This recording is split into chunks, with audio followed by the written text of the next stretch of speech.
Hello, second violins. We have 2 weeks left until our concert, and so I wanted to go over some of the pieces that we're playing, just kind of in the same style as what we had our sectional on.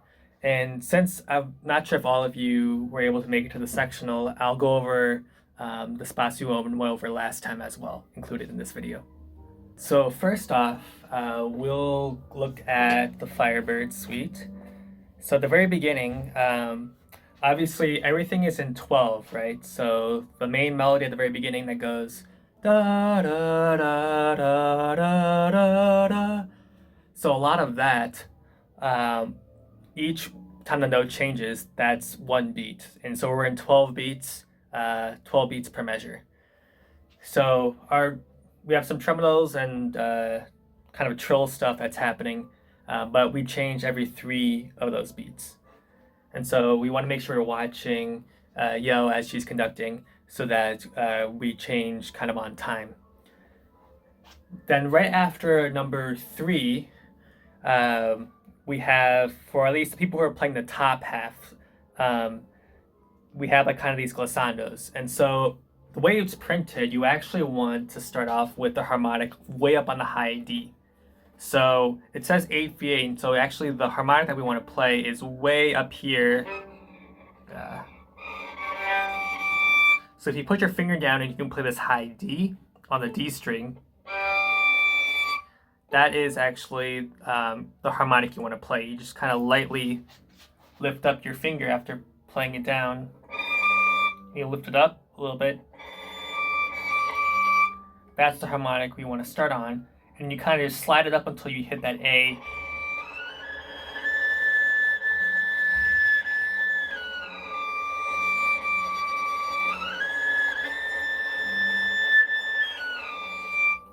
And so you kind of go back and forth. So in the piece it goes 1, 2, 3, 1, 2, 3, 1.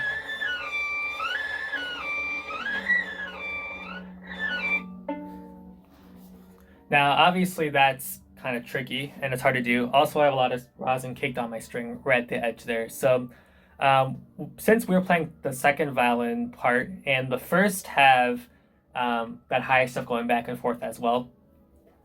So, in the second violin part, I figured because in the original version of this piece, the second violins actually play this an octave down. If going up that high is kind of tough for you, you can actually, I think it's okay to play it an octave down and play this lower harmonic and then just slide up to the A.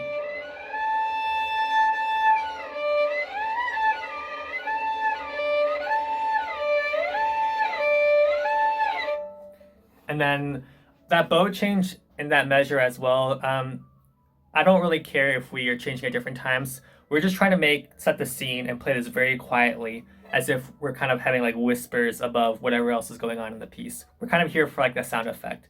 But in case you guys are wondering how to play the high harmonic, you actually have to go all the way up on the D string and just slide.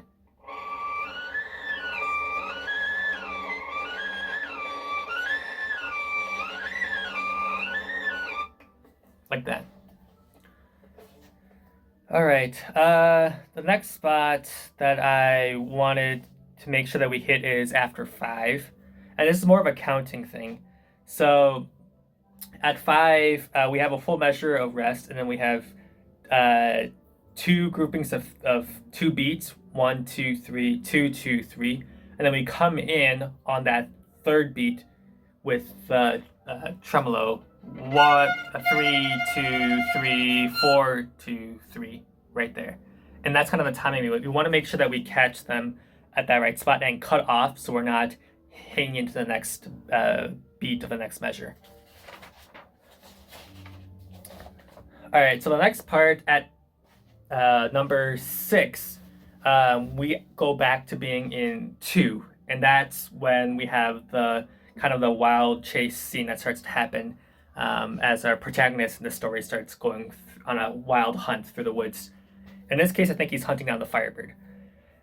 So basically, make sure you're counting in 2, as Yale will be conducting this in 2 as well. and it'll be along the tempo of like 1 2 1 2 1 2 1 2. And so we want to make sure that we first off come in very confidently on that grace note eighth that we have there. And it's kind of weird how it's written, but we're basically on the second beat. So it would be 1, and that's right. That's the measure before 7, by the way. So 1 2 1. And then the next part is they're all just 16th notes. And so we're kind of dividing them by stand. And one thing I want to make sure that we do is we don't rush too much here. Even though it's supposed to go fast, it's going faster than the tempo before, where we're kind of more in like a sleepy, kind of enchanted forest. Now we're kind of in a hunt, but we don't want to rush these 16th notes because otherwise we'll get too far ahead or out of sync with the rest of the orchestra. And obviously we want to make these as off the string as possible. And every line, you're basically alternating notes. So in the top line, you have the A sharp.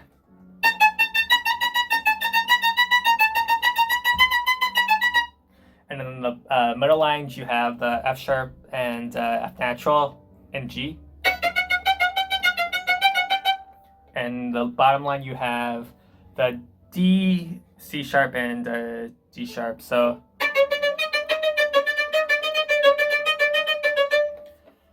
the key thing to note here is we want to be together and we don't want to rush. And then we also want to hit that first beat on measure 8 together. So we want to make sure we hit that. So if you get lost, just keep counting in 2 at 7 and then come in on 8.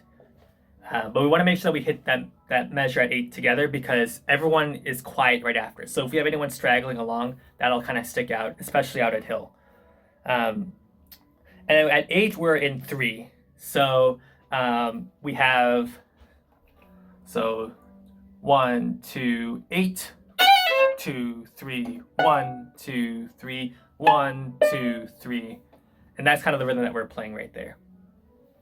So and we're also playing with the first, and the rest of the orchestra has those same beats as well. So we want to make sure that we're counting and watching so that we come in together. Then at 9, we're kind of going back into 2 again. So at 8 we were in 3, and then back at 9. We're kind of in 2 again. So we have 1 2 3 4 5 6.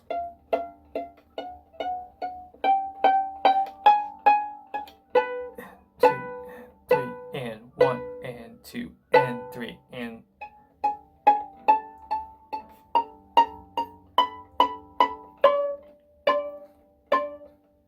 2 3 1 2 3. Yeah. So in that part, it's just very straightforward counting. The only thing is make sure that we don't come in too early on the parts where we have, let's say like the measure before 10. We have kind of the first dotted half note, and then we have an 8th rest. Make sure we don't come in there, otherwise that can get kind of confusing for everyone else who's listening to us. So really try to keep those 6/8 notes going through your head, even though there's 8th rests in between. That way they'll keep us like right on track and not rush or get too far behind. At number 11, also one other thing too, for the first half of this piece, except for at 6 and 7 where it gets really, really loud, most of this piece we're like very, very, very quiet. And we're also kind of trying to give off this like haunted, enchanted forest kind of vibe. So we want to make sure that we are very, very quiet, and we also don't want to use too much like wide vibrato, especially if we're holding notes, longer notes. So at number 11, we'll go something along the lines of 1 2 3 4 5 6. So that first one is actually a triplet. So those 3 beats are actually in the first 8th note. So it's triplet 8th rest is the first 3 beats of that first half of the measure, and then the second half is the first 8th note of that second half, beat 4, is just 1/8 note of trills. And then the second half is 2 beats. 1, 2. So if I were to count it out, 1, 2, 3, 4, 5, 6. 1, 2, 3, 4, 5, 6. And that's kind of the same figure that we have every time you see that in that measure. But we're still, again, if you can think of it in, kind of feel it in 2, but you want to make sure that when you practice it slowly, you kind of think of it in 6. And then the next measure after number 11, make sure we come in at the right time with that pizzicato. We don't want to be kind of all over the place. So the first half of the measure is just, a lot of it's just kind of counting. Now we're in counting. Now we're in kind of 2 right now. So if you think about this as in 1, 2, 3, 4, 5, 6, that 1 and that 4, you kind of want to feel where those rests are in that groove. So at 11, if I think of this in 2, I can think of this as 1, 2, 1, 2, 3, 2, 2, 3. 1, 2, 3, 1, 2, 3. Yeah. So you want to kind of feel that even within that groove, where that 8th note is going to come at that second measure of 11. And then obviously we have that same figure kind of repeating itself. And then we get to 1 before 12.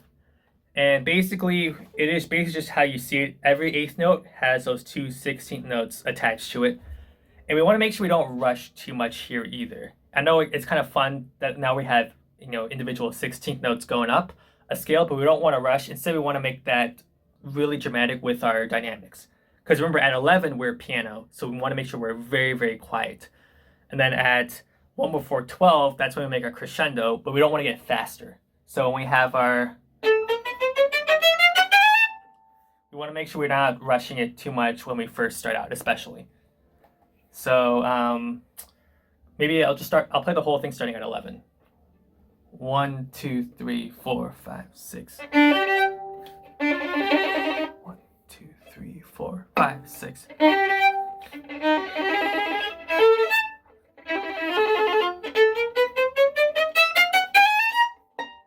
And that's much slower. But in the actual tempo, it goes a little bit faster. But I just want to make sure that we're playing that chromatic scale going up at the same tempo of 8th notes as we were prior to that. So we're not rushing through it at this point. So at 12, make sure we're kind of still feeling that same 8th note or pulse in 2. 1, 2, 3, 4, 5, 6. So at 12, it would be 1, 2, 3, 4, 5, 6, 1. And that pizzicato there, 1 after or 2 after 12, that's actually a pizzicato there. So we want to make sure we play that very loudly. And then that next part is, so that pizzicato takes up 3 beats, if we're taking up 8th notes as beats. So going from 12, it would be 1, 2, 3, 4, 5, 6, 1, 2, 3, 1. 1, 2, 3, 4, 5, 6, 1, 2, 3. And so we want to make sure that we're make it very clear that we're playing where we're playing on those 8th note beats, whether it's we're playing on the pulses, so in the second measure of 12. So 1, 2, 3, 4. Right? In that case, we're starting those phrases on the beat, and then the second measure of that is we're actually syncopated. 1, 2, 3, 4, 5, 6. So we want to make sure we have those distinctions very clear. And then obviously 1 before 13, we want to make sure that we start that kind of chromatic scale going up early enough, because now we're starting it on the and of the first kind of swinging beat. So 1 before 13, it would be 1, 2, 3. Yeah, so we don't want to wait too long for anything to happen. Instead of the measure before, or 2 measures before, where we played 1, 2, 3, and then we start that on beat 4. The measure before 13, that chromatic scale starts on beat 3, so it comes like 1/8 note earlier. So you want to make sure that we catch that early enough.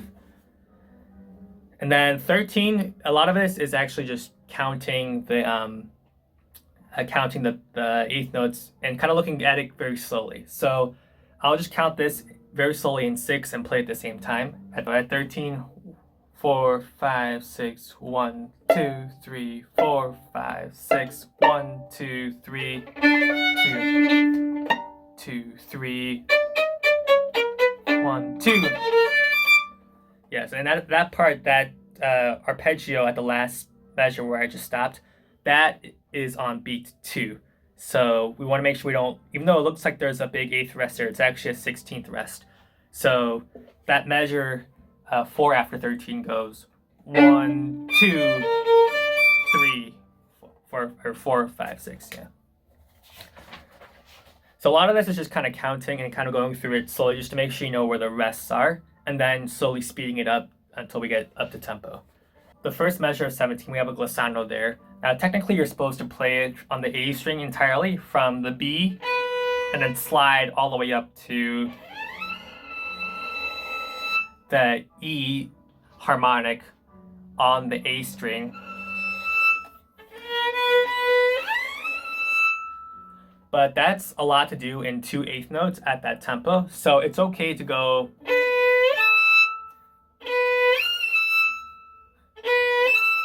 just kind of do it, just slide to the E string. That way that second note speaks a little bit more. And then the 3 after 17, we have those little trills there.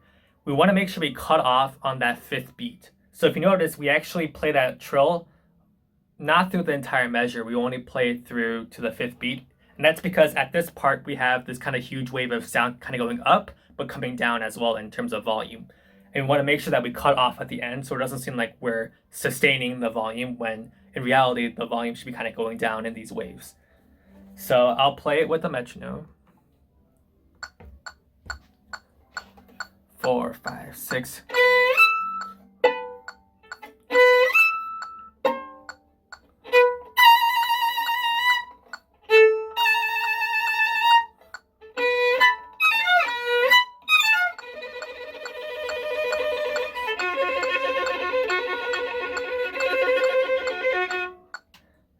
At 18, so before 18, we're kind of going like forte, we're loud, and then at 18, we want to be like subito piano, very, very quiet.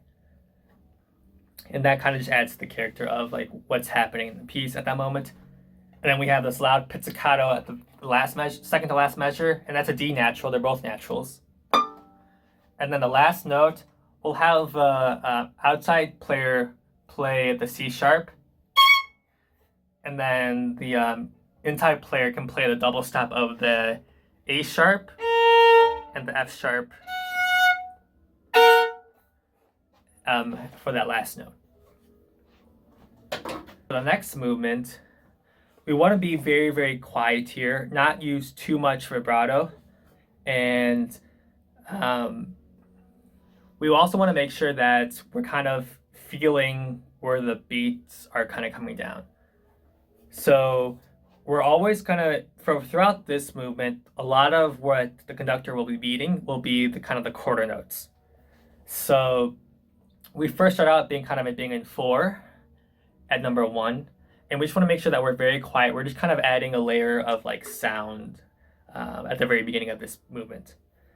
And then number 2, we have a couple moving notes, but we don't have like the main melody or kind of the main theme going on. We kind of give support to the main theme. And so we can be a little bit louder at 2. Maybe not piano, maybe more mezzo forte there. But we do want to make sure that we kind of cut off at 2, 3, 4, at 5 after 2. We want to make sure that we're not holding that note any longer, or not too long. We kind of want to give emphasis and kind of decay. Emphasis and kind of decay.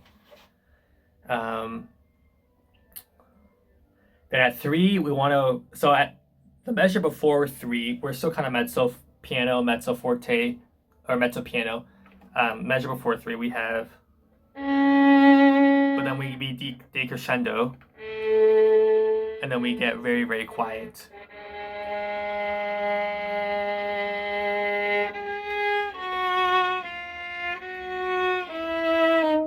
Yeah, and it goes much slower than that actually, but we want to make sure that we make that kind of decrescendo 1 before 3, very huge, and then 3 we want to be very, very quiet.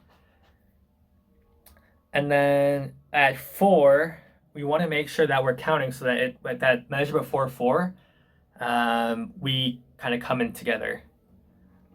So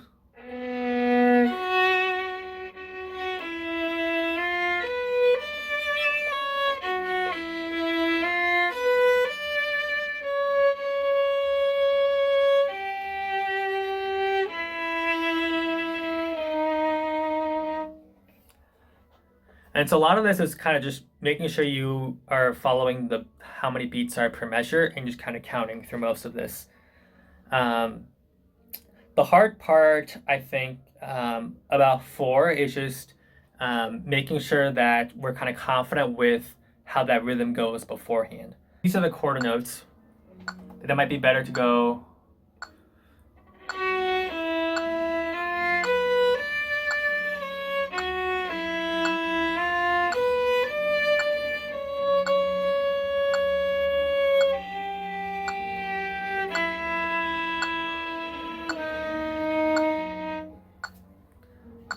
And we're just kind of providing kind of that. Even though at 4 we have kind of the main melody going on there, but we want to be very quiet and kind of very like ethereal sound there. So not too much vibrato. And then at 8, so at 8 we are holding that long note, and then we have 4 after 8. We kind of have like a divisi there, right? And so I don't think we need to hold that G sharp at the very bottom for that measure. And so we'll just divide this outside or inside. So the outside player, 4 after 8, will be playing that F sharp. And then you glissando down to the C sharp on the next quarter note. And then the people who are playing the D sharp, the bottom half players on each stand, will be doing the glissando from the D sharp and playing that glissando up to the E right there. And that's kind of how that glissando should pan out. And then the next measure after that, actually, we want to make sure that the bottom players, whoever's playing the bottom notes there, make sure you watch Yo and kind of change every time she makes that beat with the quarter notes. Obviously, you don't want to change the second time or the second measure of that figure, because that's just a tied note. But 1, 2, 1, 2, 1, 2, 1. And then that really helps kind of make sure that we don't slow down, especially if we're late there. That kind of slows down the momentum we have for kind of our nice solo with the first. And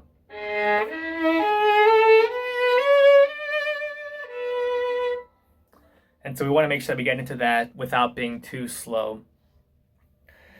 And then we really want to bring out those crescendos. At 9 we have,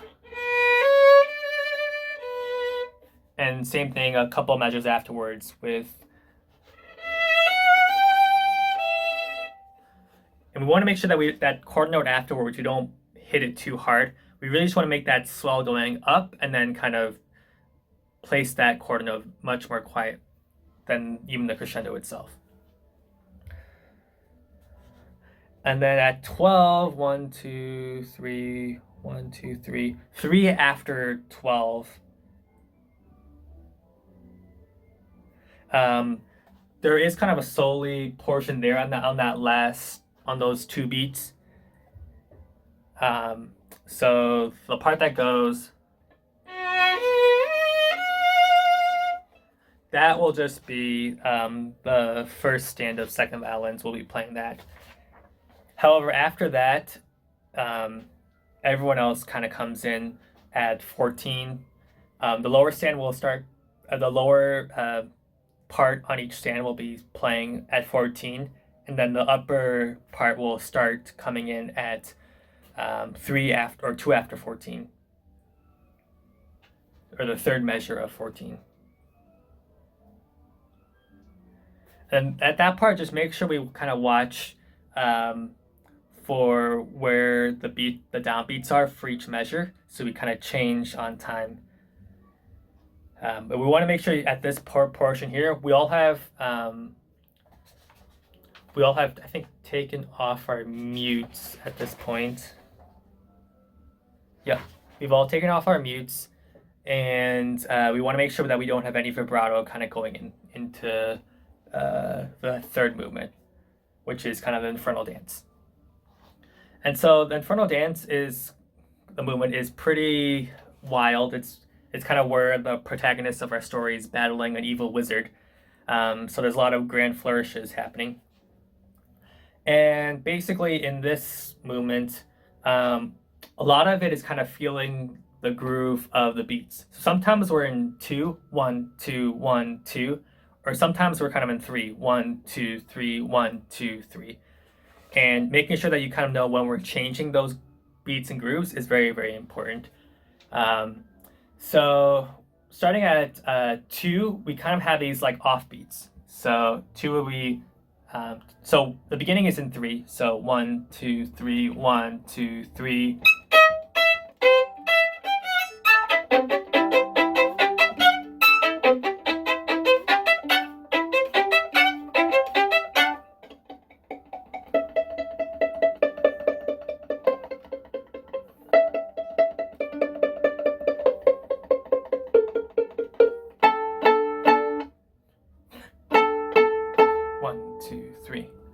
And that's kind of how that beginning part should go, in terms of, we want to stay very metronomic here. We don't want to rush too much, and we want to really be kind of feeling that beat of 1, 2, 3, 1, 2, 3, kind of going on and on and on. At 5, we are now in 2. It doesn't quite feel like it because we still have the same quarter note pulse, but now we have quarter note pulses in 2 beats per measure instead of 3 beats per measure. So at 2, kind of going slowly, we're kind of we want to make this very piano. And for me, I personally feel like it's easier to do this without string crossings, bowing wise. It just means that you have to stretch your fingers out quite a lot more to reach the F net, or well, E sharp and the F sharps, while keeping your first finger down on the A string the entire time. So at 2, or at 5, going slowly into 1, 2.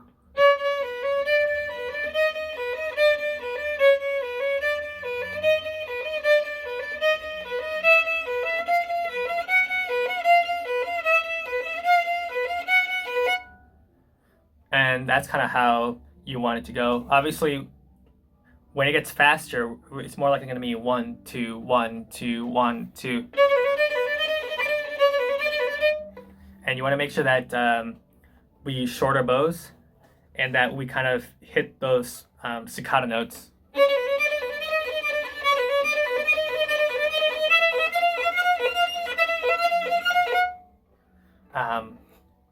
You want to make sure we hit those downbeats in time. So even if the little slurs kind of get muddled or muddy, we don't have the main thing going on there. We just want to make sure that that groove of the bum bum bum bum bum bum comes out more than the da da da da da da da da da portion. So really try to make sure that we're keeping up in tempo and that we're also not rushing too much either, because the first violins have their kind of line going on top of that, and we don't want to rush them or make them confused as to where the beat is. So at 6, we have those ricochets.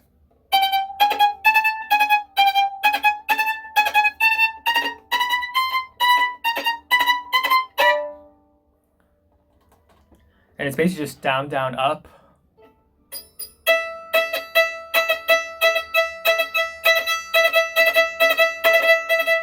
And we want to make sure that we hit the downbeat in time with everything else. So if you kind of can't or miss one of the up bows, that's okay, as long as we're starting those down bows of the ricochets kind of in time with the beat, so we don't get behind. And at 7, we got to make sure we're counting in 3. So we have the measure of 4, 7. 1, 2, 3, 1, 2, 3. Then we come in. And And this one's kind of tricky. So it looks tricky because it looks like we have triplets, but in reality, because of how fast it's going, it's almost like a grace note, but we're playing it on the beat. So every eighth note, because we're in three, so there's basically 6 eighth notes per measure. 1, 2, 3, 4, 5, 6. Every one of those eighth notes kind of has its own grace note that starts at the beginning of it. So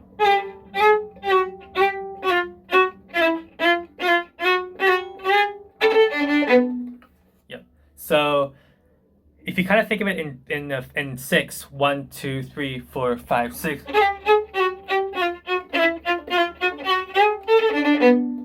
It kind of works out that way. I can even do it with a metronome. So kind of going from 2 after 7.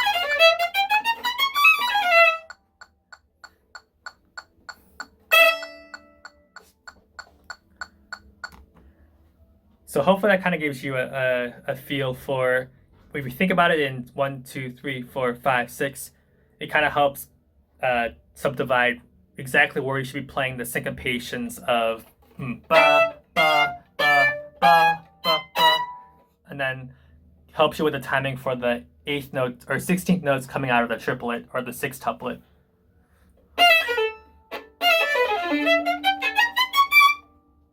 And to that figure.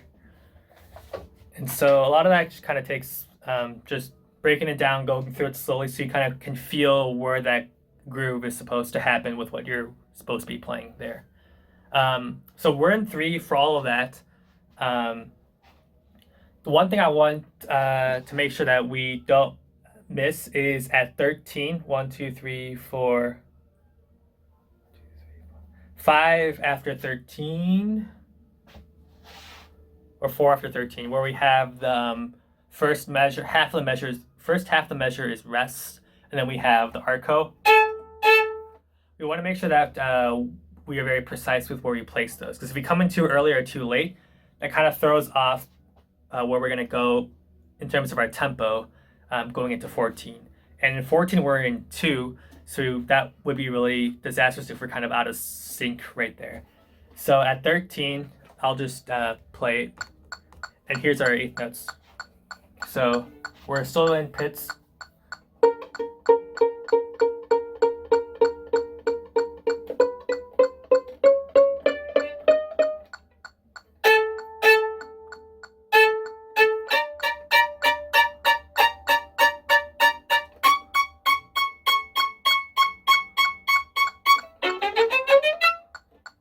And so the 8th note here stays the same, it's just that we have less 8th notes per measure. So don't get fooled at 14. Make sure that we change after 14, at 4 after 14, that we change to the next pattern of 8th notes. So kind of going back to 14, and I'm going to go into 15 as well. So at 15, each of these 8th notes that we have, it's sort of similar to what we had earlier with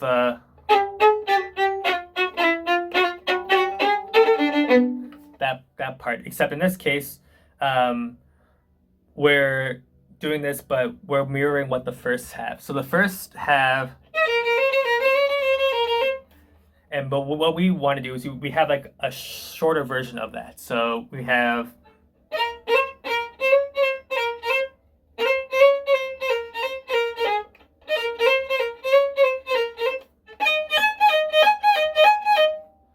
and so it's sort of like we're playing what they're playing, but we're playing a shorter version, and we're playing it at every single 8th note.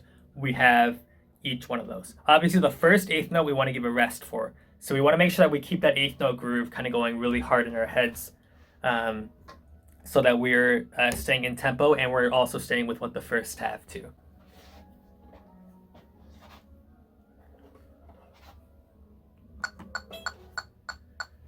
So at 15, each eighth note represents, or we basically play 2 notes in each eighth note block. So the metronome is kind of beeping out the eighth notes, 1, 2, 3, 4, 5, 6. Or in this case, we're still in 2, so 1, 2, 3, 4, 5, or 1, 2, 3, 4, 1, 2, 3, 4. And each one of these eighth notes represents, eighth note beat represents 2 notes that we're playing in that space. It's sort of like a grace note, but we start on the beat. So 1, 2, 3, 4, 1.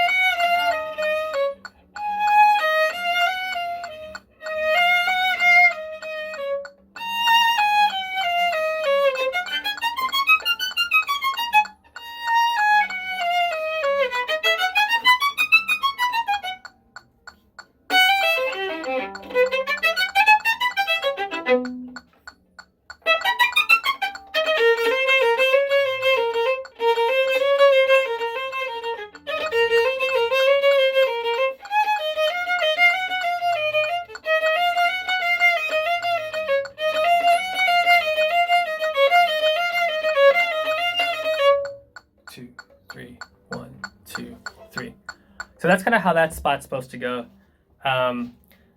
In terms of the fingering there, so at 17, we have,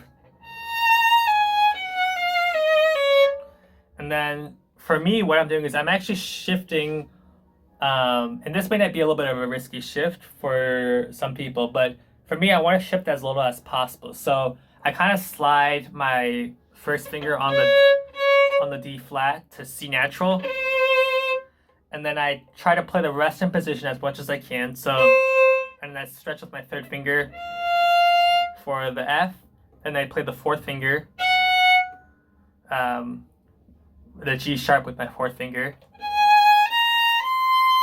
and then from the C, I actually shift there to a 1 to the D natural, because that's a half step. And now I'm in position to play everything else. And you can even stay up in here and play the rest of the 3 notes on the D string, or you can go back to third position and go play that C with a 3 with your third finger. But yeah, the key to that is I think we have to make sure we get that our first finger somehow onto the D sharp. So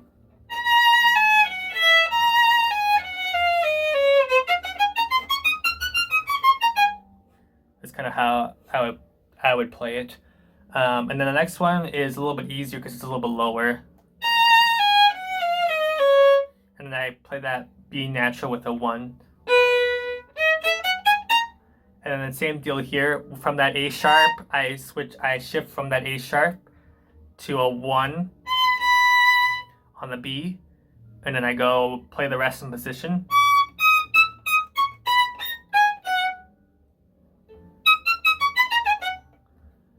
And then the next run we have, that's all can be played in first position.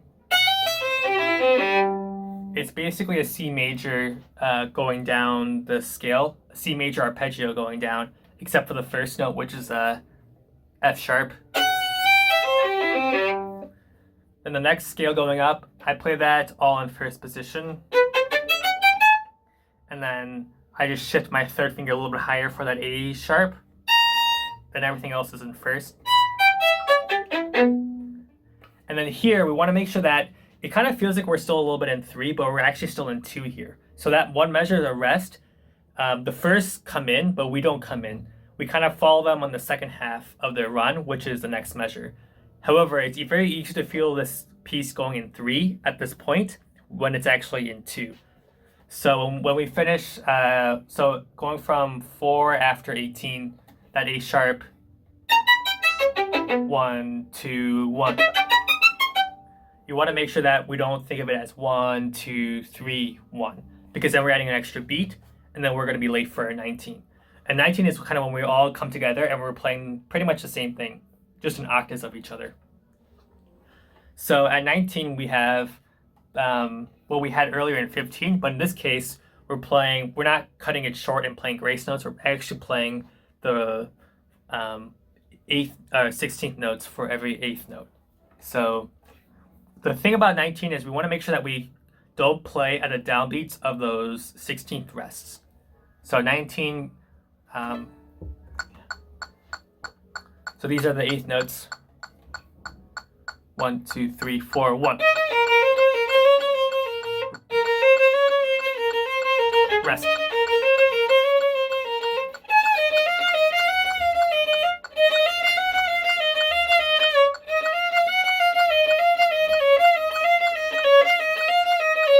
And then we're in 3 right after that. So if we're counting at 21, we're back in 3.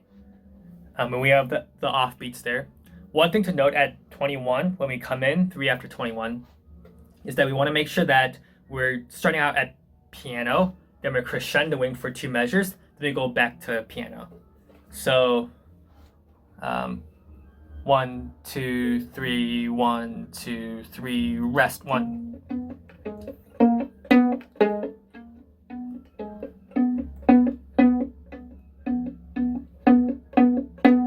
We want to really make sure we do the dynamics here because that really brings life to this part of the piece. Then at 2 before 3, so we're kind of on the off beats, right? 1 and 2 and 3 and.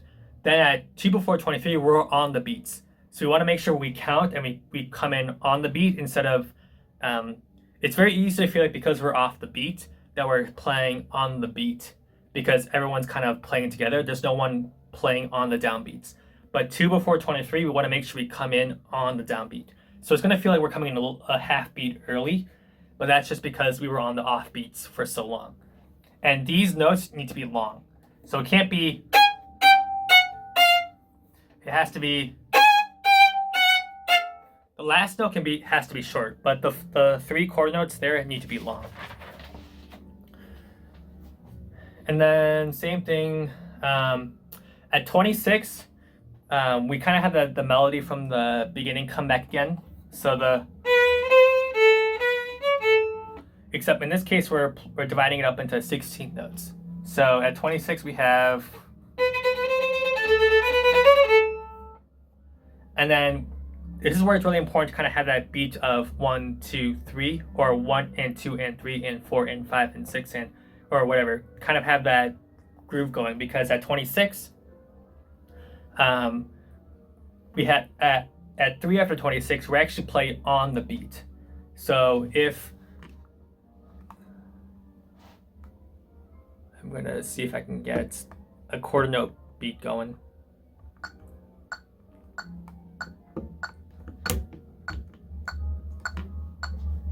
So if this is a quarter note beat and I'm playing at 26, 1, 2, 3, 1. 1, 2, 3, 1, 2, 3, 1. 1, 2, 3.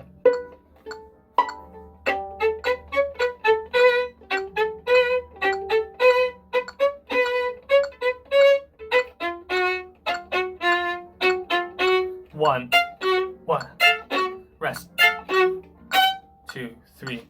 Now the thing about this part that makes it very tricky is that at 3 after 27, we start accelerating. So we're getting faster there.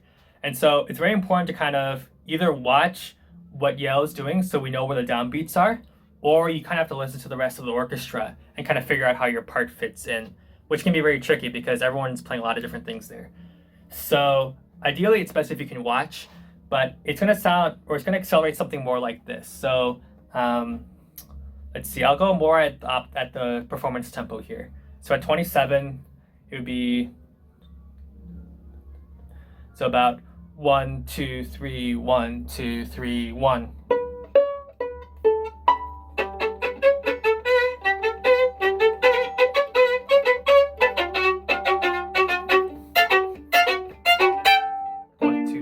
1, 2, 3, 1, 2, 3, 1, 2, 3, 1, 2, 3, 1, 2, 3, 1, 2, 3.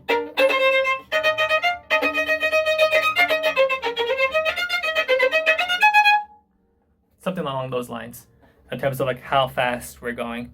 I think at 30 we're not going to be too we're not going to keep accelerating past 30, but we do want to get fast enough to the point where at 31 we're already kind of in that 1 beat per measure tempo. So at 31 we're actually the conductor is only going to be in 1, so every measure counts as 1. So going from 30 kind of to show how fast we're going. So at 30 we're going to probably be maybe a little bit slower at performance tempo. So 1, 2, 3, 1, 2, 3, 1, 2, 3, 1, 2, 3, and that 1, 1, 1 beat is going to sort of be the beat that we do, the tempo that we take at 31. So 1, 2, 3, 1.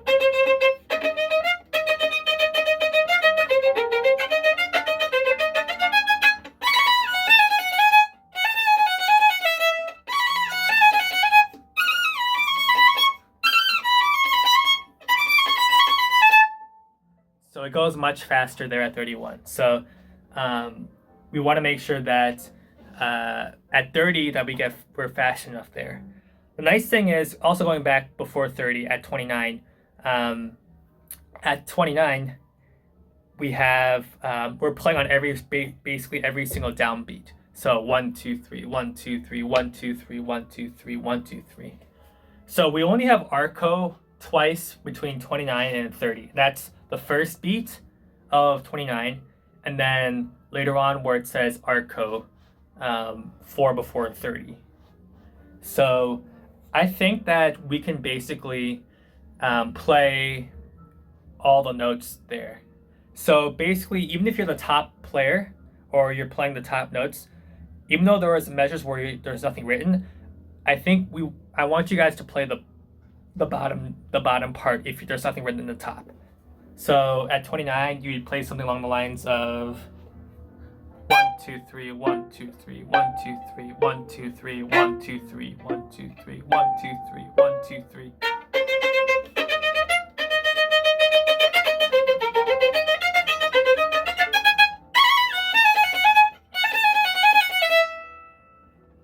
And that's just how fast it's gonna go. Which means if we're in 1 there, 1, 1, 1, 1, then at 35 we're still in 1. So you're going to have to subdivide that 1 into 6. So 1, 1, 1, 1, 1, 2, 3, 4, 5, 6, 1, 2, 3, 4, 5, 6, 1, 2, 3, 4, 5, 6. So I think at 31 we're going to go a little bit, or at 30 and 31 we're going to be a little bit slower. That way 33 becomes a little bit more manageable. So I think the actual tempo might be a little bit more along the lines of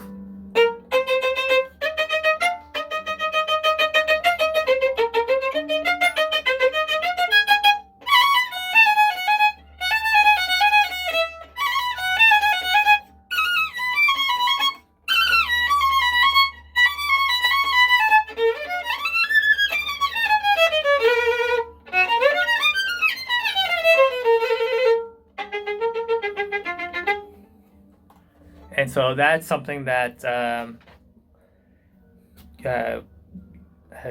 it'll just take some practice of just kind of going from 1 into 6, but that's pretty much what's going to happen.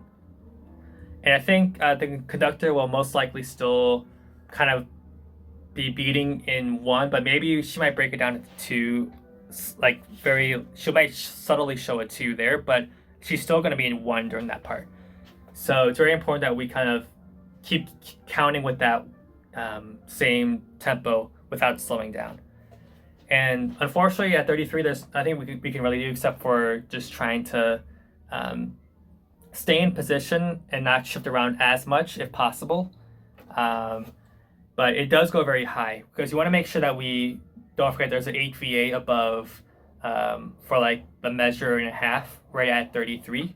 So we're actually just going up and up instead of coming back down because of that 8 VA. So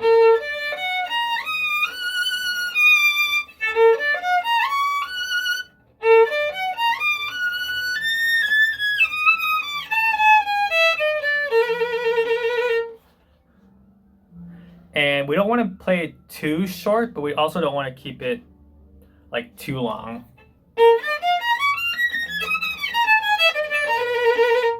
Because if we play it too long, then it might slow down a little bit. And it's kind of weird to slow down there, and then all of a sudden at 35, when we're playing with the first violins, we don't want to be playing really slowly. We want to make sure that we're kind of keeping up that tempo there, because our tempo doesn't actually change. And so at 35, we start and we play the same beats that the firsts are playing. So the firsts are playing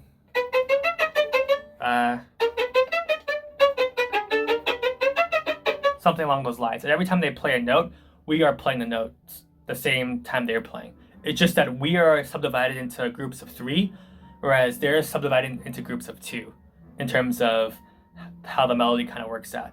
So if they're playing, then we are playing. So we want to make sure that we start 35. If everything kind of comes down, it crashes and burns, and we aren't together before 35, when we regroup and start 35, we want to make sure that we're starting together and we're playing in tempo with the first. So at 35, it's just straight up divide the full measure into 6 beats. 1, 2, 3, 4, 5, 6. 1, 2, 3, 4, 5, 6. So 1, 2, 3, 4, 5, 6. 1, 2, 3, 4, 5, 6.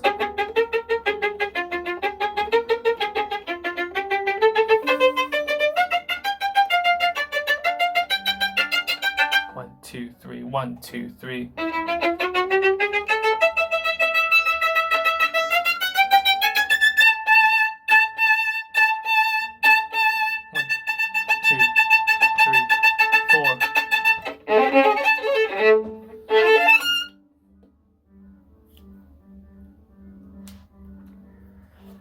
Yeah, and so basically at 37, we might get a little bit faster, but it's very important to watch Yo there, because she's going to be conducting this in 1 still, right? So, but at 37, we are in, well, I think she might actually divide this into 3 possibly, but most likely at 37, she will be in 1. And so we basically, the first kind of are playing this in 3. It's in 3/4, but they're playing the same quarter notes, that speed that we were playing previously. So we want to make sure that we're not playing it, or when we come in, we want to make sure we're not doubling down. We just want to play right in time with what the firsts are doing. So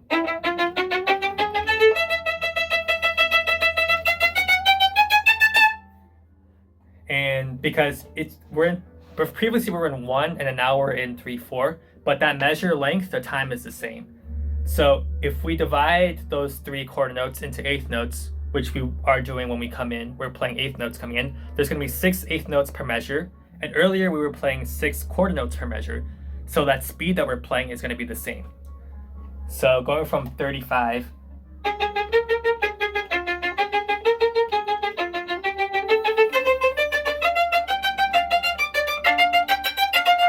One, two, three, 1, 2, 3.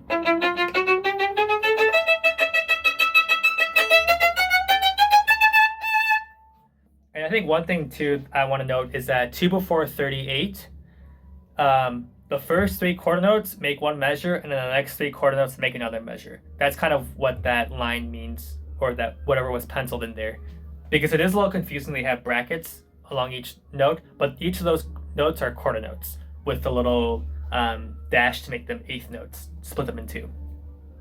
Then at 38, we want to make sure we don't forget about the repeat signs. So we're probably gonna get a little bit faster throughout this portion of the piece. But we want to make sure that we kind of get a feel of the beats in 3 if possible. So 1, 2, 3, 1, 2, 3, 1, 2, 3, 1, 2, 3. So at 38, it would be like 1, 2, 3, 1, 2, 3, 1, 2, 3, 1, 2, 3, 1, 2, 3, 1, 2, 3, 1, 2, 3, 1, 2, 3, 1. 1, 2. Yeah. 1, 2. And honestly, it doesn't matter if you get all the notes right, as long as you kind of create that swell and come back, and then the next swell all the way to the top. at 39. Basically, this last movement that we have, think of this movement has to be very quiet, almost as if like after a huge storm comes through, kind of like with the sereneness that kind of remains. And so we want to make sure that we're playing with mutes, and that we're also, even though it's supposed to be very serene and quiet, it also needs to be moving forward as well. So we don't want to be behind every time we change notes. So when we have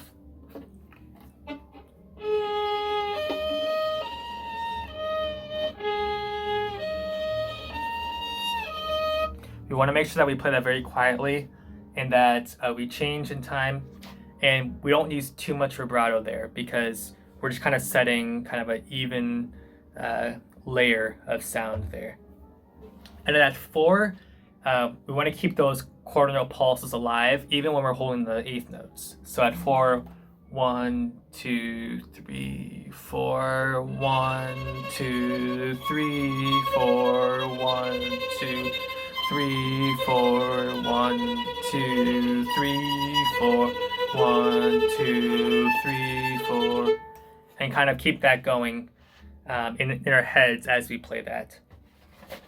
Then at 6, this is where we want to be very, very light with our bow, kind of hovering over the string. And I think here we can actually play these all separate, as long as we're playing them very connected.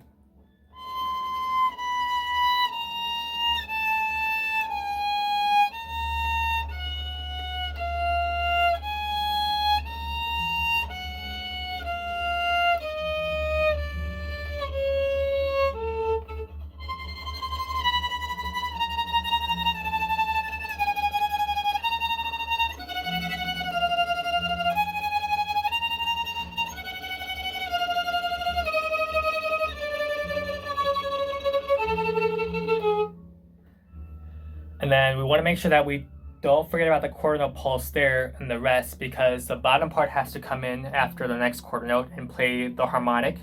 You play that bottom harmonic with a B flat, and then the E flat, you kind of hover it above the string, or you lightly place it. And then for the top part, you do the same thing, but you put your A flat down on the string, and then the D flat you hover above. And so ideally what should happen is that we kind of pass off the harmonic to each other. So we want to make sure that we kind of hold it long enough for the other, our stand partner to come in and play that. Then at 9, we really want to pay attention, because here, Yo might be slowing down a little bit, because we're kind of getting to the point where we're just looking at ashes here in the story. And then at 11 is kind of when the Firebird starts to come up and rise, and everyone is, like coming back triumphant and all that. But, okay, I might be getting the story wrong too. So this is just my interpretation per se. But at 11, so before 11, we want to really make sure that we're changing notes at the right time. So at 10, we're not always going to be in a certain tempo here. So at 10 especially, and at 9 as well, our quarter note groove 1, 2, 3, 4 is going to be a little bit less rigid. So we want to really make sure we're watching at 10 to make sure we're changing right when the conductor wants us to change. But then at 11, we're in 3. And so it feels a little bit weird, because it looks like we're in 3. It says 3-2, and there's like these dotted quarter notes or dotted whole notes that we're looking at. But basically, if you just think of each measure as being divided up into 3 parts, it makes reading this section a lot easier. So in terms of 3 at level 11, so this is where the horn starts to have their solo here. So and also all these like squiggly line, or these 3 straight lines, just means that we're trilling those notes together. So at 11, 1, 2, 3, 1, 2, 3, 1, 2, 3, 1, 2, 3, 1, 2, 3, 1, 2, 3, 1, 2, 3, 1, 2, 3, 1, 2, 3, 1, 2, 3, 1, 2, 3, 1, 2, 3, 1, 2, 2, 3, 1, 2, 3, 1, 2, 3, 1, 2, 2, 3, 1, 2, 3.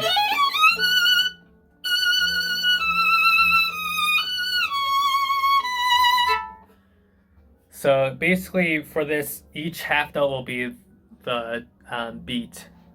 And so we really want to make sure that we're not slowing down there, and if we're kind of confused as to where the downbeats are, it's helpful to kind of listen to the solos, the horn solo here. Because the horn solo is going to be playing 1, 2,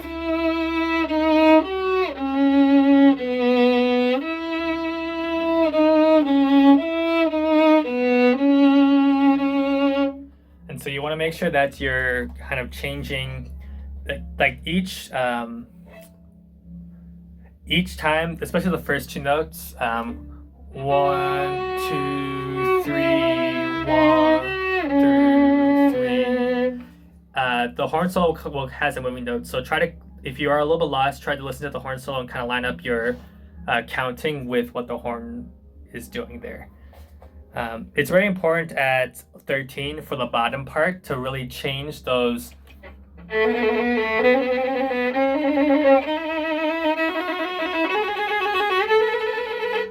You want to change those half notes as on time as possible, because if we slow down there, then we're going to be slowing down the whole orchestra, because we're one of the few ones who have changing notes at that spot, the bottom part of the seconds.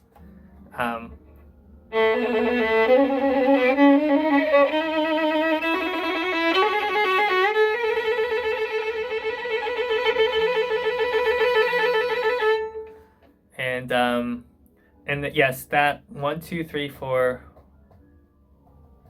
after 13, that big run happens on the third beat. So if I go from 2 or 3 after 13, we have the trill 1, 2, 3, 1, 2, 2, 3. So we need to fit that whole run into one beat. And so we want to make sure that we don't start that too early and not too late. And then the same thing again right after that. So 1, 2, 3, 4, 5 after 13. 1, 2, 3, 1, 2. We want to make sure that we were changing those notes on the beat. And that last run also happens all in one beat.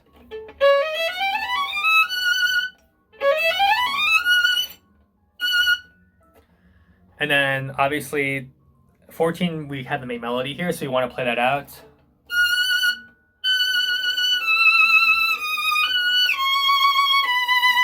With very long bows and very more connected, kind of connect the notes to each other because we're singing out this melody. And especially at 15, the first are not playing what we have at 15. So we're the main ones that have a melody at 15. So we really want to make sure we bring out at 15 the melody. Also, we are retaking the first bow. So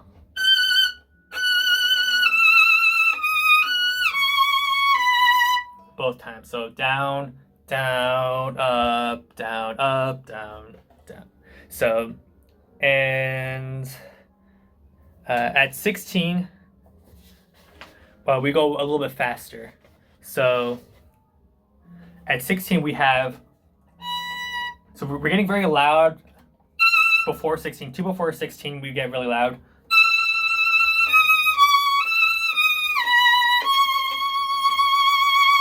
And then subito piano.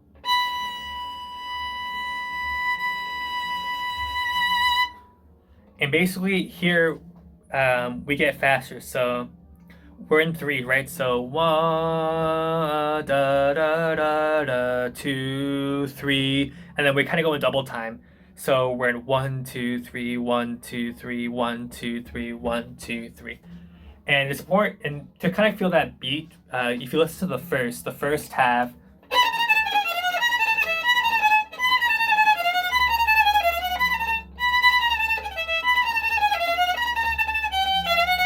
something along those lines. And so they're playing that figure in one measure. So 1, 2, 3, 1, 2, 3. So if you listen to the first, they'll kind of help you feel that measure groove. So at 17, we want to make sure that we are kind of feeling the quarter note groove of what the brass is playing. So the brass there will be playing, they won't play on the downbeat. They're going to be playing right when we come in. So we got to make sure that we cut off before 17, that whole note that we're tying over. We want to make sure we cut off before 17 so that no one's playing in that rest.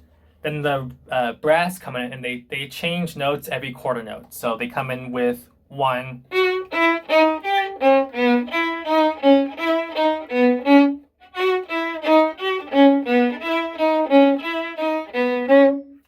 And so we want to kind of feel that with them. And that's why our measures are kind of grouped up with these dotted bar lines, which are not real bar lines. They're just kind of dividing up those quarter notes into the way that the brass is playing it so that it's easier to follow.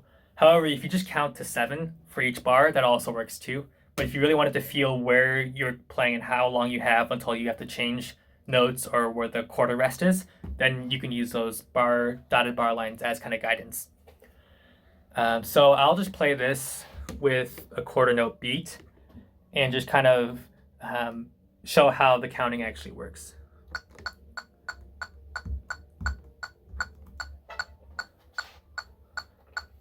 One, 2, 3, 4, 5, 6, 7, 1.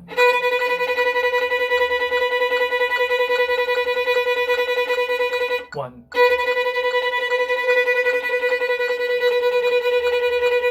One. One. One.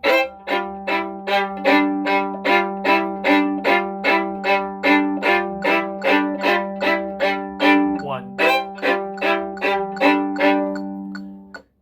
And that's kind of how that part goes. A little bit slower than how we'll probably play it in a concert. But coming over us while we're holding those trills is basically the horns playing. So if you kind of get used to like the cycle that they play, so they usually play 2 bar phrases. So at 17, they play, while we're holding those, playing those tremolos, they're playing 1.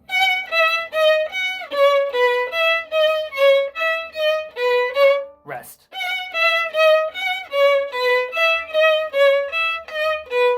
One, 2. Rest. 1.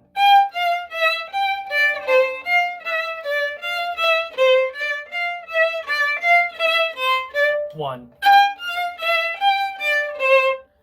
And so if we can kind of time and like listen to what they're playing and kind of fit in our part to what they're playing, we'll be in very good shape there.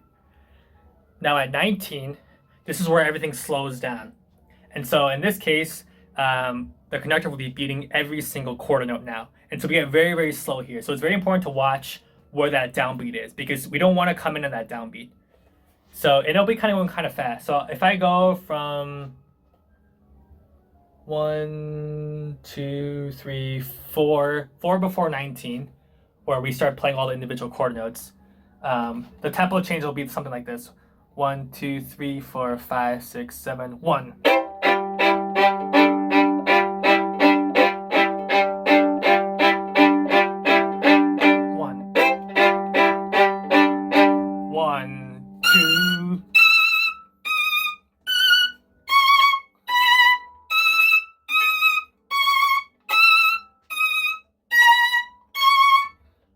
And I think in the original bowing, we had them all down bow. In the original version of this piece, they're all down bow. But in here, we're actually going to keep them separate. But we want to make sure we kind of give them that accent as if that long sustained accent, as if we were doing them all down bow. So at 19, it'll be more like 1.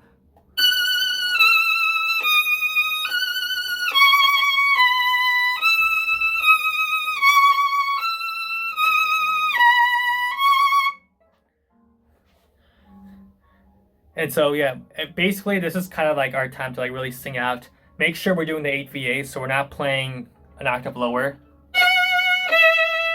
We're not doing that. We're playing. Everything is going up an octave.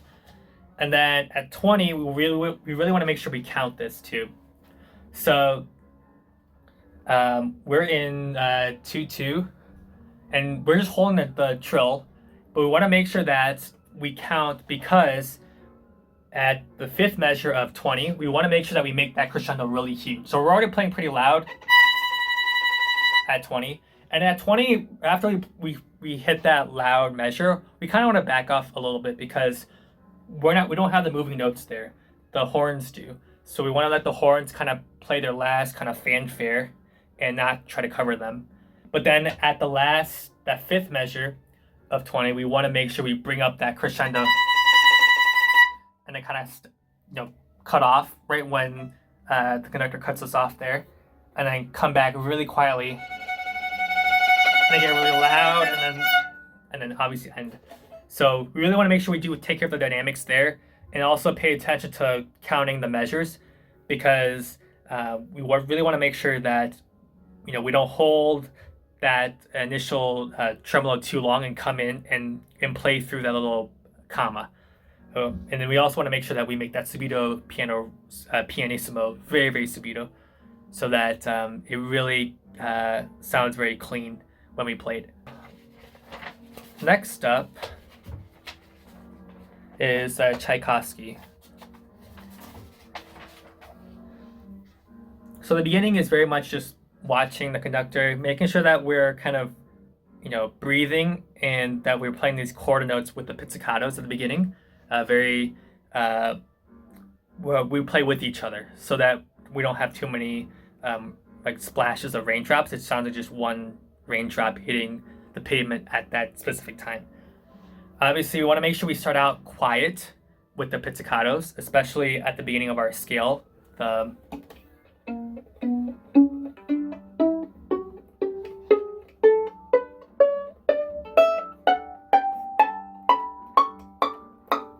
So we actually really only want to start crescendoing like the last 2 bars of that scale. Everything else, you want to keep it very, very quiet, because if we crescendo too early, it kind of takes away the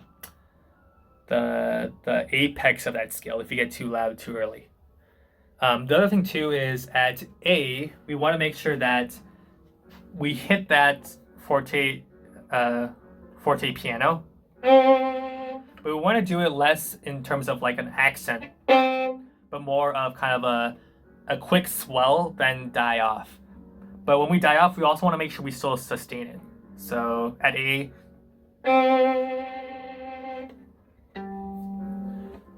so we want to make sure that we kind of hold it until the end of the measure. And then at B, so we have our triplets going on. So 1, 2, 3, 4.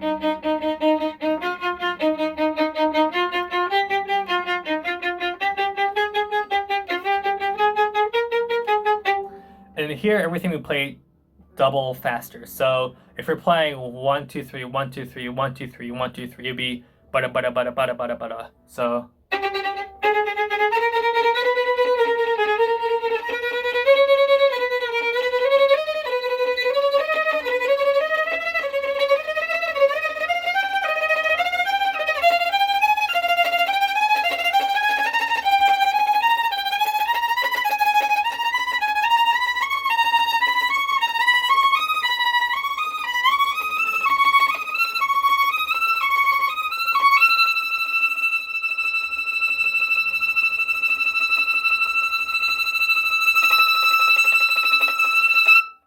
So we really want to make sure we do the dynamics there.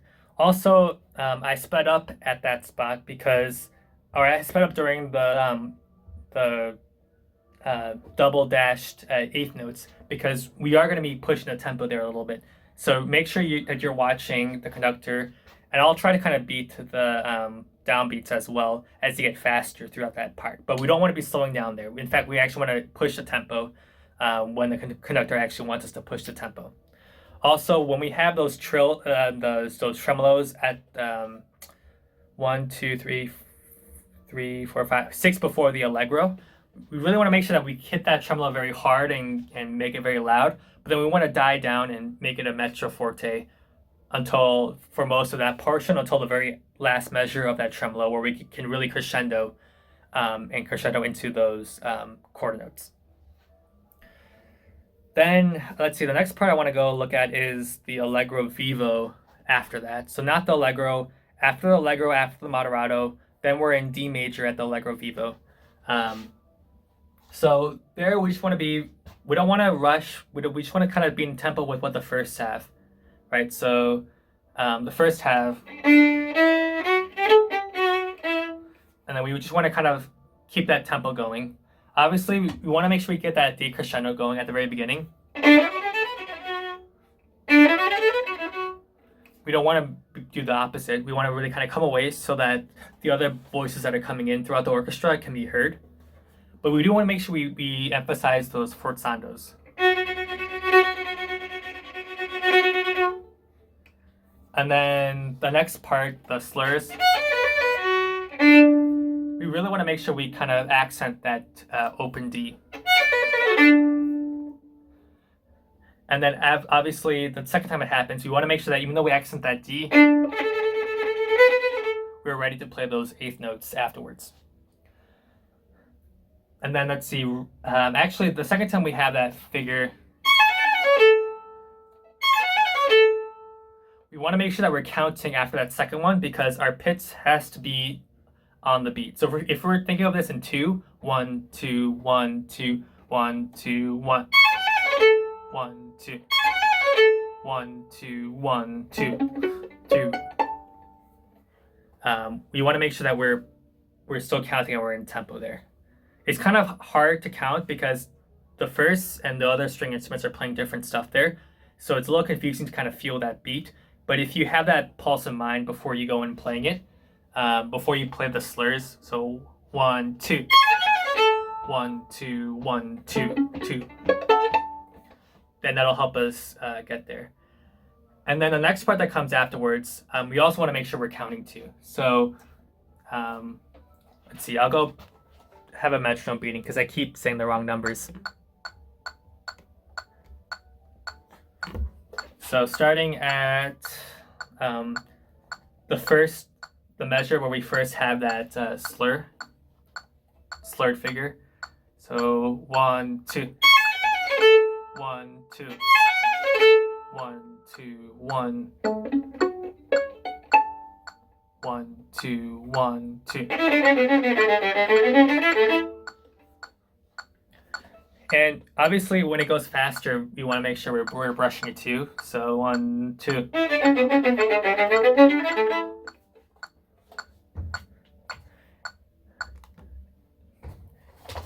And then from then on, after we end that run, I know there's a page turn there, but we basically have 4 measures of rest. And then the end of that 4th measure is when we come in with our...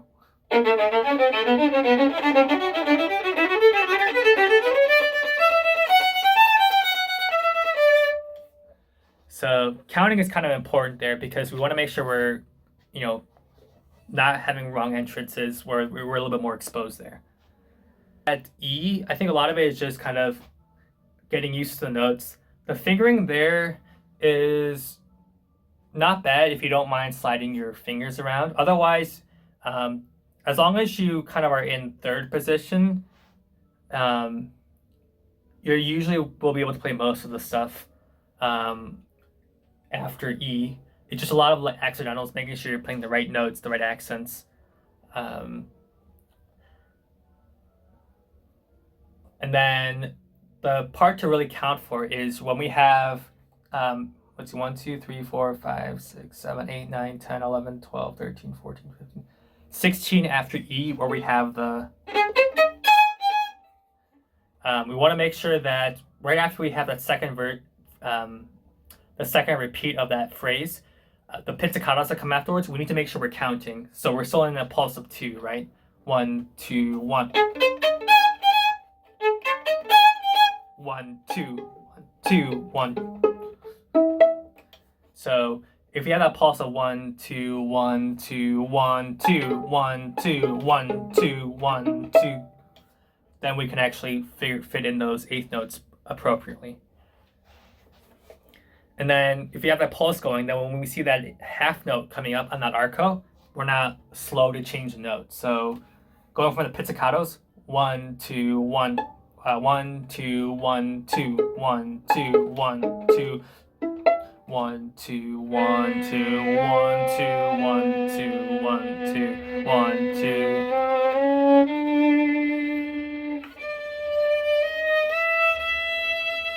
Two, 1, 2, 1, 2, 1.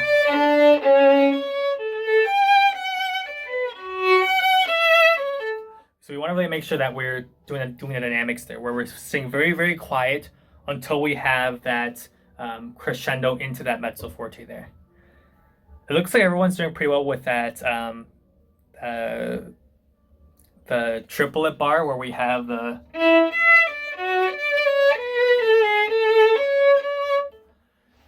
but basically, if you kind of think of it as 1, 2, 1, 2, 1, 2, 3, 1, 2, 3, kind of, if you can feel it in this part in 1 instead of dividing it into 2, that might help with feeling the beats in 3 instead of 2. So 8 before G, we really want to have that pulse kind of going. So 1, 2.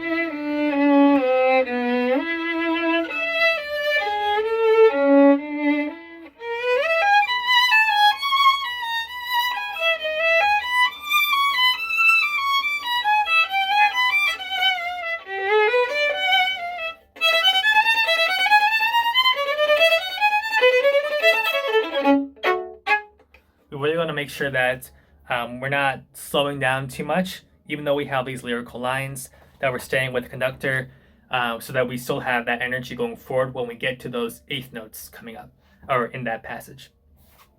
Also, I think it's important to note that although it says fortissimo, we want to keep enough room to do a crescendo when we have the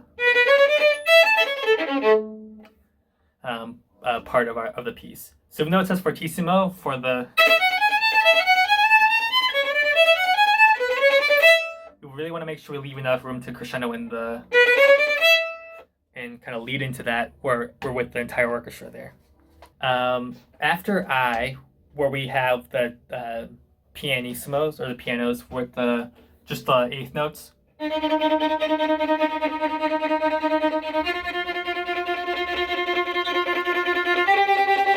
Although it says to crescendo, it's important to crescendo from the pianissimo to a mezzo forte.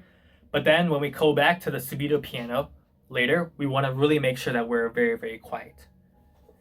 And it's also important to kind of either keep account of the beat or listen to what the melody is happening. Because in the melody here, we have playing over us, the winds are playing the,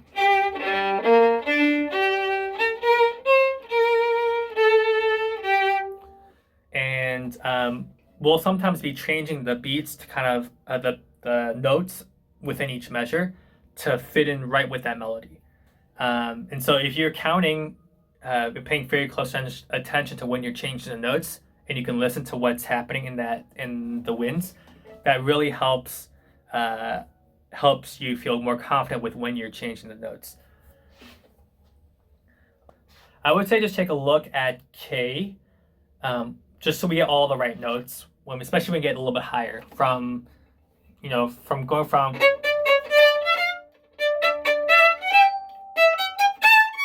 that C sharp there.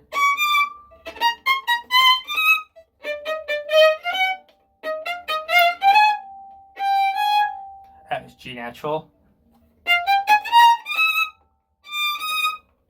That D natural. Now that's a D sharp. And then obviously then we have the, and the same thing too, when we have those repeated E's, we want to make sure that we we can initially start loud, but then we also kind of want to die down the energy a little bit so that the moving notes underneath us can come out more. Obviously, then the last part of that, we crescendo through those quarter notes as well. The other thing too is, so going through all that, a lot of this is kind of a repeat of what happened earlier on in the piece. Then after O, our entrance after O, if you lose track of counting, because that's a lot of measures to count, like that's 46 measures to count after our last pizzicato. If you're not sure, we come in as after O at the same time the firsts come in. So the first half,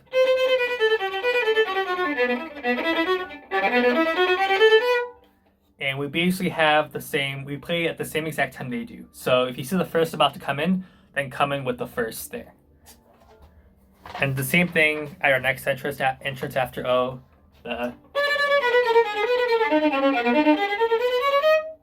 You want to make sure that also happens at the same time the firsts come in. That way, it'll help us kind of get our kind of counting groove going, so that the next entrance we come in, want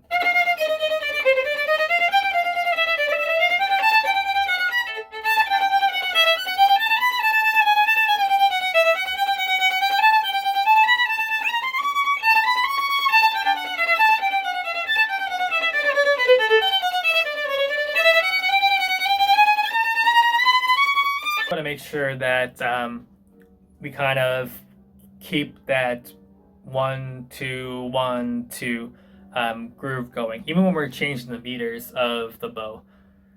So, like for example, right before the Meno Mosso, right, we have or like a few measures, like 6, 8 before.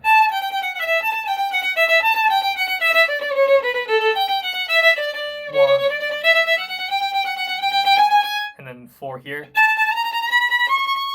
and then we're back to kind of the 3, the 2 and 3. So we're playing, if we're feeling this in 2, 1 2 1 2, then you can think of this as 1 2 3 4 5 6. But then with each beat that you're saying, you double it. So 1 2 3. But then you double it.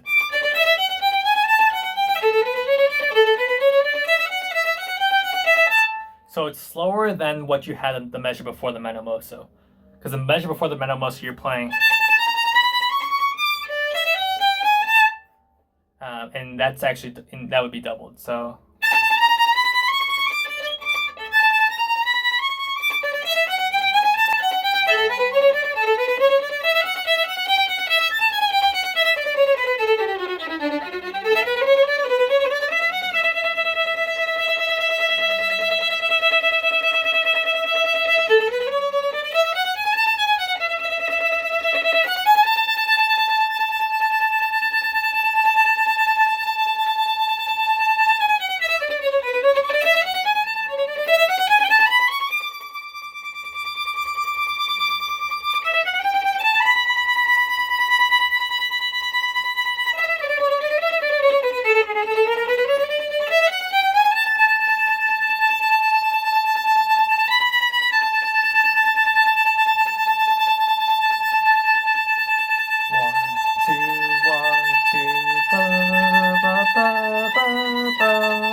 So one thing to note is, a tip for this section is that when we have those long double triplets, we want to really make sure that we're playing them. We pay attention to which notes are repeated, because sometimes if you skip over them, which I sometimes do, especially if I can't see the notes very clearly, is that you end up getting like one triplet beat ahead or behind, and that's not good. So, for example, if starting from the Meno Mosso,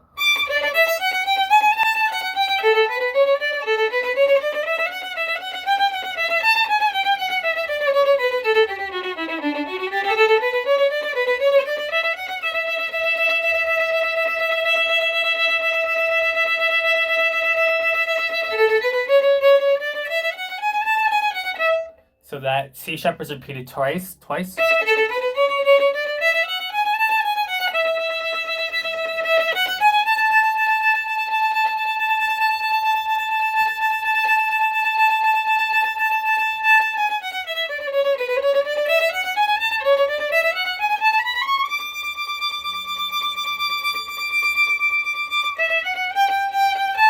That G is repeated twice.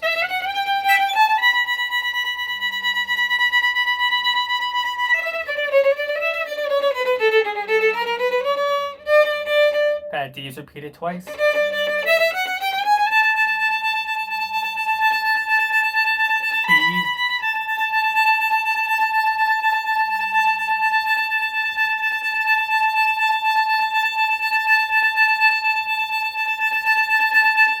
B.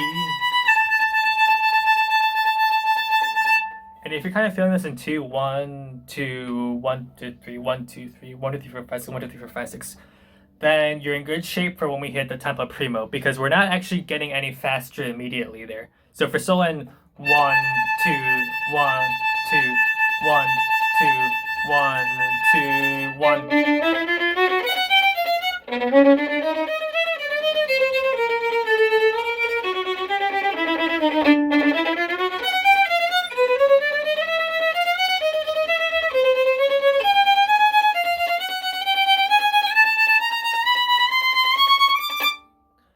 And then everything else is just 16th notes from there.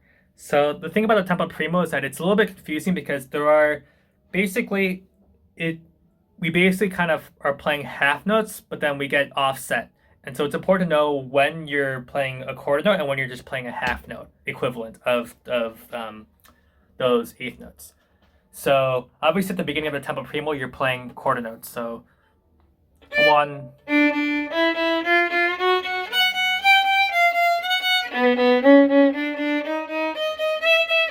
1,